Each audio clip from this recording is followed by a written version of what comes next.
Alright, so right now we're back again on our night shift operations. So we are back in tank cleaning again, and this time I'm on the night shift. Actually, night shift, believe it or not, despite its scary thing because you can't see a flying, it's actually good because temperatures are much cooler right now compared to, say, noon time, and I think I'm okay with this one. Oh yeah, one more thing, we've been doing this one I think for 4 days now, and I'll be honest, fatigue is starting to kick in and I'm not really feeling good right now. I think I could use a good old long rest, but unfortunately, based on what's happening right now, I think we're still just halfway under work. So honestly, 6 hours, six on, 6 off shift is never such a good idea to begin with. And yeah, I don't know how long will this take. So hopefully I hope this finishes soon so I can rest. So anyway, I guess that's all for the introduction on our night operations video. Hello, good day everyone. That was me monologuing on what happened during work, for our continuous work on our nighttime tank cleaning operations, or nighttime including daytime. And again, hello everyone, this is operator 214 now speaking and narrating on what happened, or what's gonna happen on our tank cleaning operation. So basically we're just continuing now again on our nighttime tank cleaning operations, and we've been going on now for about 4 days, and yeah, it's very tiring, to be honest, to have 6 on 6 off working schedule. So at the moment you're looking at here on the picture where our pumpman and one of my co-workers, he is opening the purge pipe, which is basically just a big exhaust of IG exhaust, and of course yeah, that's the main thing. So we're just it's kind of part of tank cleaning operations because we need to let go of those gases and be replaced with breathable atmosphere inside the tank. So right now we're still ongoing. We're now basically opening up the IG left and right, and you can see here, or you can see clearly even though on night time, that the smoke on the IG or on the PV valves or the gases inside the cargo tank is expelling. So you can see him here clearly on this video. And of course there's some radios chatter. It's because we're continuing, like I said, our work at tank cleaning. For me and my guys, I'm just hiding here in the dock so that no one could just I'm taking a break for a short while. So I guess that's the good thing about if you want to take a break, you just simply hide in the dock during tank cleaning operations. So yeah, it's been a tiring 4 days now on 4 continuous days. And like I said, we're still only on halfway. Okay, so here's my co-worker. We're kind of checking in.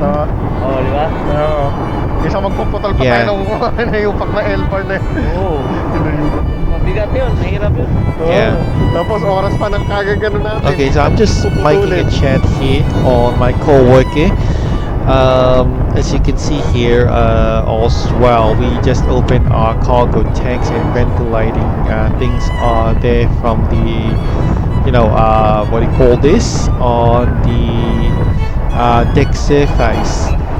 Of course, honestly, the cargo tank will still be continue to be ventilated whether there's a sails or not. Unfortunately, like I said, the sails that we kind of installed on the tank cleaning hatch entrance is kind of bit of a useless contraption. But of course, we are not the ones making the decisions there, and. Yeah, I think it's I still think it's a useless invention. So right now we kind of one of Pumpman here is kind of busy working in the dark, replacing this IG connection pipe. Earlier it was kind of sealed off, so he's kind of attaching a spool piece here just to, of course, connect it, and then after it's connected, the the IG piping system will pump out fresh air. So for now, well, it's still detached, so we're kind of, Pumpy's still kind of attached to this spool piece. And also, from what you're looking here right now, we are also removing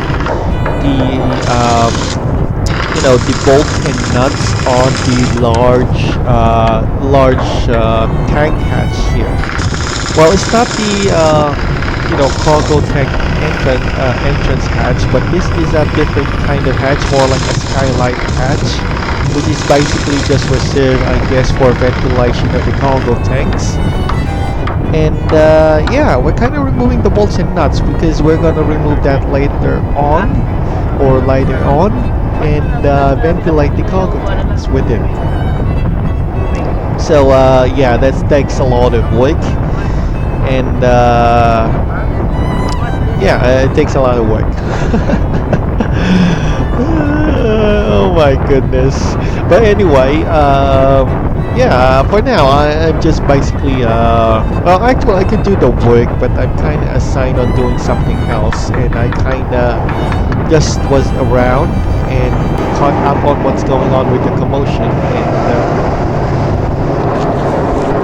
okay, so far after that opening the bolts and nuts on the tank hatch, I'm working alongside, of course, with two of my co-workers. And here on this scene, we're kind of repairing the one of the butter wash or the tank cleaning washing machines here that broke down, or at least not functioning. So my co-worker here, Pumpman, is doing his best in repairing it, at least fixing it.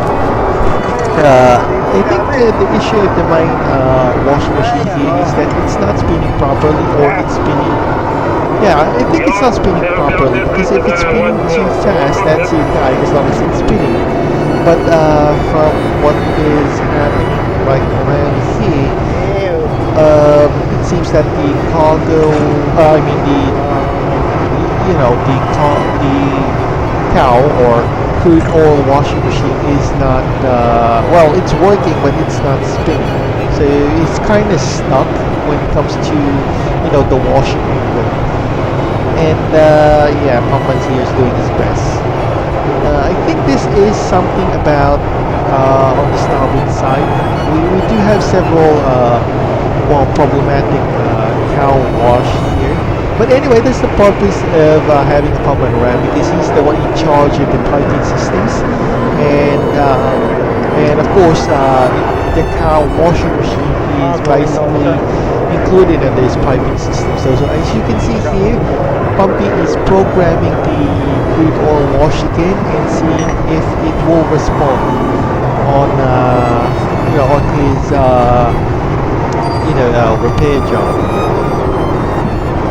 So basically, I'm the one who's having a functional light around. Well, at least I'm still at helm. And of course, I am, let's just say, taking a video here for education purposes. So, for the general public. Oh yeah, and one more thing, if you kind of like my video, please like and subscribe on my video. It will really help me a lot when it comes to the YouTube algorithm. And yeah, it might be a small thing to you, but it's a large thing for us content creators. So anyway, yeah, going back, let's go on our on our video here. So you can see here, Pumpy is still observing if the crude oil wash is spinning. So he put in a small hexagonal wrench. You can see here that it's spinning on the inside motor, but he's kind of observing if the spinning on the inside is also working on the outside. So yeah, that's the thing about crude oil washing machines. Sometimes it takes quite a while to realize if it's working or not. It might be spinning, but we don't know if the pin is going up or down. So I'm with Poppy here, trying to see if the pin is going up and down on this. Besides if it's going up or down. Besides seeing if the washing machine is spinning motion.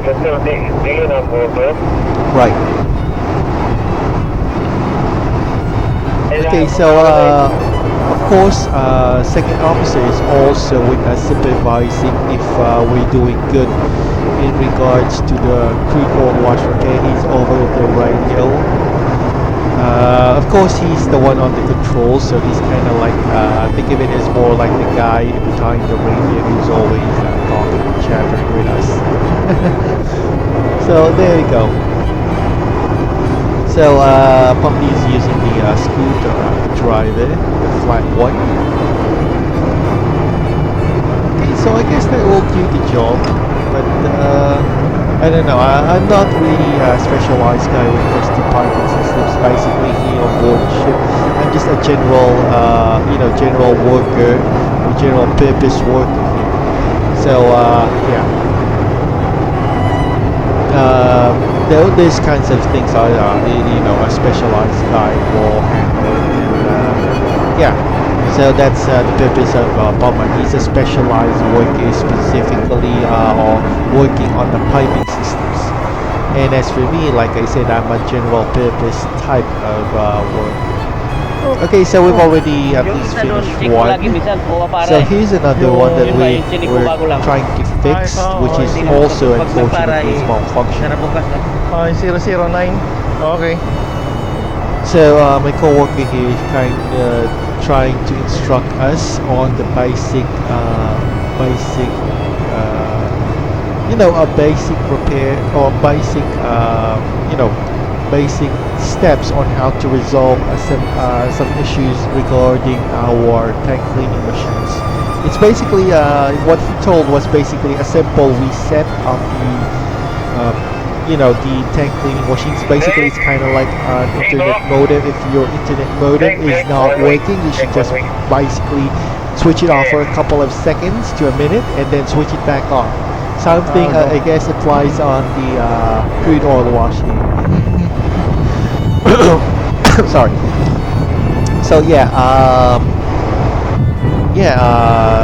that's what is going on there. So basically, there's 5 of us here working on deck right now. 2 of my co-workers, me, Pumpman, and of course the one riding crew, which is one Chinese riding crew, which is OS Chen. So he's the one working there. So for now, I am just basically assisting 2 of my co-workers here. And one of my co-workers right now is taking let's just say the readings on the tank atmospheres. And I'm here of course to take a footage at the same time, assist him, and at the same time take footage. Kaya muna, Tap to button. Pangkuhan na yan, button. Okay. Ito yung top. Tapos ito yung bottom. Okay, Right, akala so ko he's siya lang instructing me, board or we're na, having a chat here palatandaan. on Sige. how or what kind of steps are we going to take when it comes to marunong na ako, okay atmosphere na. readings on the cargo tank. Naalam ko kasi kung may palatandaan kayo kung paano. So you can see here on his located on his lower abdomen the device used for measuring the cargo tank atmospheres.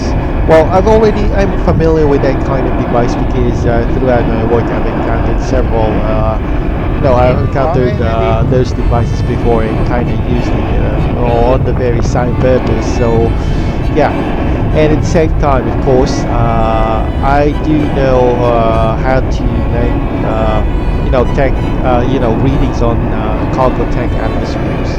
However, some of my coworkers here, I guess, doubt my skill, but that's on them, not me. For me, I am very capable of doing their job. It's just that sometimes that's a problem when it comes to seafarers. They kind of underestimate their co-workers as well. For me, well, I just keep my mouth shut. That doesn't necessarily mean that I'm silent. It doesn't mean I can't do their job. So anyway,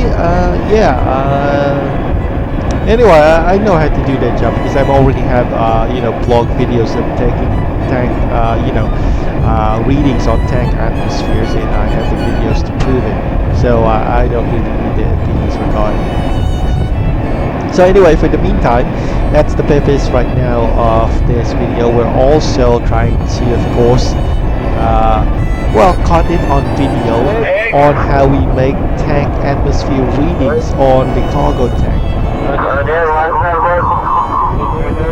For now, the inner part of the cargo tank is still in it, so we're just basically just making a readings on the surface. Later on, we'll be using a specialized attachment on that device just to make a reading on the bottom, or the very bottom of the cargo tank, bottom and middle compartment. But for now, since we're just on the early days of tank cleaning operation, we're just gonna reading on the surface first.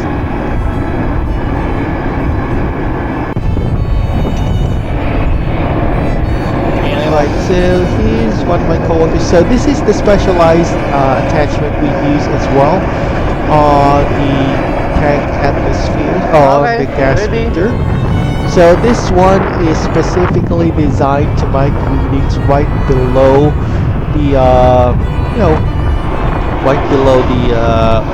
below and of course middle part of the cargo tank. Honestly, if you kindly ask me, the gas meter used here is not exactly equipped for specialized readings when it comes to tank atmosphere, but I don't know, I might be wrong. Of course, there is a specialized device as well to be used on cargo tank readings. It is about I think it's a bit color gray.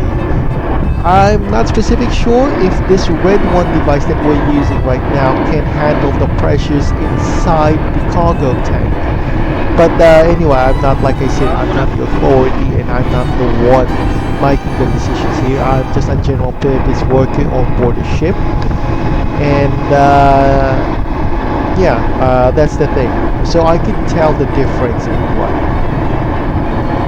But anyway, that's their problem. It's not my equipment. It's not the ship's. I'm not the one using it, so it's the ship. So I don't. Honestly, to be honest, I do not really care much if that gas meter breaks because of those pressures.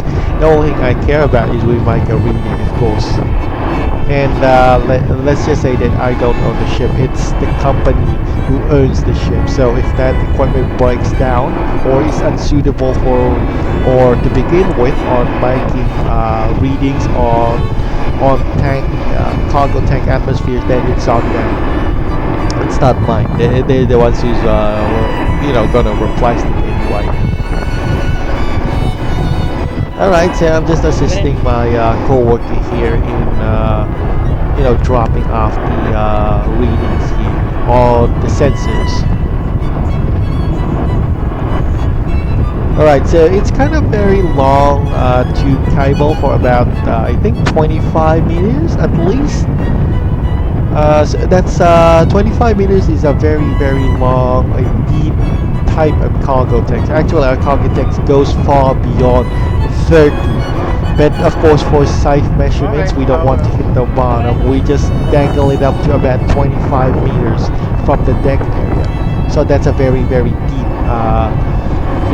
reading on the sensors. So I'm just making the light here, assisting my co-worker so he can read that properly. So I guess that's the only thing that I can help out with. So yeah.